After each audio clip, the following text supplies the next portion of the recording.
past us, it is what is inside these beautiful facilities, the wonderful staff and students that make our college truly special. Therefore, in my opinion, preserving the AP spirit is entwined with enhancing the smiles, laughter, love of learning, and passions found within these state-of-the-art learning spaces. But this is not a job for the board to tackle. It is a responsibility that lies with each and every one of us. We must give our all to the college that gives its all to us. Founders Day goes beyond purely marking a date on the calendar, but rather serves as an opportunity to take a step back and a moment to thank everybody. Our college board, our teachers, our students, and every member of our college community who has played a role into making our college what it is today.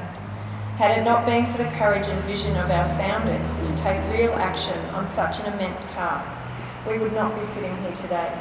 Had they not stepped out of their own comfort zones and taken a step to build an everlasting legacy, AV Paterson College would not be the place it is today.